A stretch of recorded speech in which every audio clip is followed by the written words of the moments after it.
শুধুমাত্র আটা দিয়ে এত সুন্দর একটা নাস্তা তৈরি করা যায়, রেসিপিটা না দেখলে বুঝতে পারবেন। হ্যালো ব্রিয়াস, আসসালামু আলাইকুম। আশা করি সবাই ভালো আছেন। একটা বাটিতে 1 কাপ আটা দিয়ে স্বাদ মতন লবণ দিয়ে নর্মাল পানি দিয়ে একটা ডো তৈরি করে নিচ্ছি। রেস্টে রাখার কোনো প্রয়োজন নেই। 5 সেকেন্ডের মতো আটাটা আমি মথে নিয়েছি। স্প্রিং রোল বানানোর জন্য ছোট ছোট করে রুটি বানিয়ে নিচ্ছি। শুধুমাত্র আটা দিয়ে যে এত সুন্দর করে শীট তৈরি করা যায়, নিজের চোখে না দেখলে বুঝবেন না। দেখেন রেসিপিটা। একটা একটা করে রুটি দিচ্ছি, তেল দিয়ে ব্রাশ করে দিচ্ছি, এর উপর থেকে আটা ছড়িয়ে দিচ্ছি। এক এক করে সবগুলো রুটি আমি এভাবে দিয়ে দিব। 1 কাপ আটায় আমার 8টা রুটি হয়েছে। আপনি চাইলে এখানে 10টা 15টা রুটি নিতে পারেন। শীটের কিন্তু কোনো ক্ষতি হবে না। এত সুন্দর হবে দেখেন লেয়ারগুলো। যারা আমার ইউটিউব চ্যানেলটি এখনও সাবস্ক্রাইব করেন নাই, প্লিজ আমার ইউটিউব চ্যানেলটি সাবস্ক্রাইব করে দিন। প্রতিদিন রান্নাঘরে এখন থেকে অ্যাক্টিভ থাকবো, নিয়মিত, কথা দিলাম। রুটি বেলা শেষ। এবার আগে থেকে চুলায় জাল করে রেখেছি, তাওয়াটা একটু হিট করে দেখেন চুলাটা কিন্তু আমি এই পর্যায়ে একেবারে লো ফ্লেমে রেখেছি।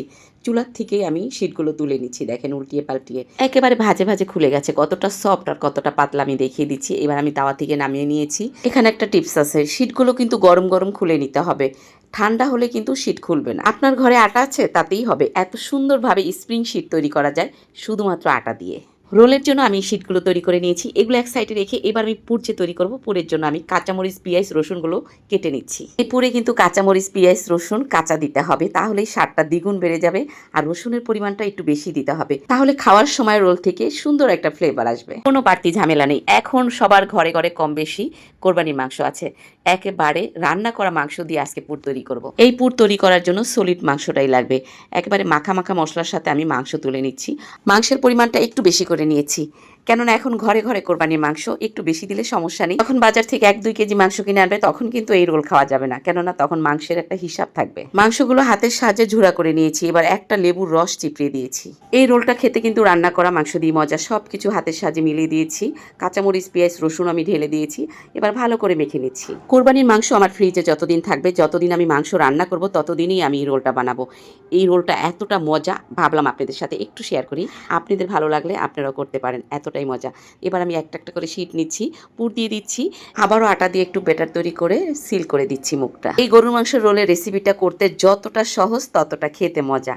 ঘরে আটা ময়দা যেটাই থাকুক না কেন, রান্না করা গরু মাংস থাকলেই হবে। খুব সহজ করে দেখানোর চেষ্টা করছি। যদি রেসিপিটা ভালো লাগে, রান্না করা গরু মাংস দিয়ে রোল, তাহলে এখনই ট্রাই করুন। এক এক করে সবগুলো রোল বানিয়ে নিয়েছি। আটা দিয়ে আবারও বাটিতে একটা ব্যাটার তৈরি করে নিচ্ছি। চুলা একটা কড়াই দিয়ে সয়াবিন তেল দিয়েছি পরিমাণ মতো। ডুবো তেলে এটা ভাজতে হবে, চুলার আগুনটা মাঝারি রেখে। আমি যে ব্যাটারটা তৈরি করেছি, এই ব্যাটারের ভিতরে গড়িয়ে রোলগুলো তেলে ছেড়ে দিচ্ছি এক এক করে। এই বিপ রোলগুলো কিন্তু বড় বড় রেস্টুরেন্টে পাওয়া যায়। এক একটা রোল 200 থেকে 250 টাকা। আমরা কিন্তু খুব চড়া দামে কিনে খেয়ে থাকি।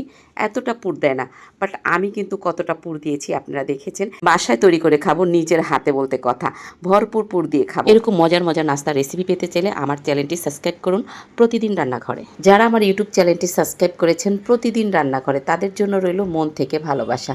আর যারা এখনও করতে পারেনি, তাদের জন্য রইল দোয়া ও ভালোবাসা। প্লিজ ভাই আপুরা আমার ইউটিউব চ্যানেলটি সাবস্ক্রাইব করে ফেসবুক পেজটি ফলো করে দিবেন। Daily cooking BD. প্রিয় ভাই আপুরা, এখন থেকে অ্যাক্টিভ থাকবো নিয়মিত আপনাদের সাথে ইনশাআল্লাহ। একে একে সব রোলগুলো ভেজে নিয়েছি। আপনাদের সুবিধার জন্য আবারও দেখিয়ে দিচ্ছি কতটা মুচমুচে হয়েছে, দেখেই বোঝা যাচ্ছে। শুধুমাত্র ঘরে থাকার উপকরণ দিয়ে এত মজাদার নাস্তা তৈরি করা যায়। এখনই তৈরি করুন ঝটপট ভাবে। আল্লাহ হাফেজ।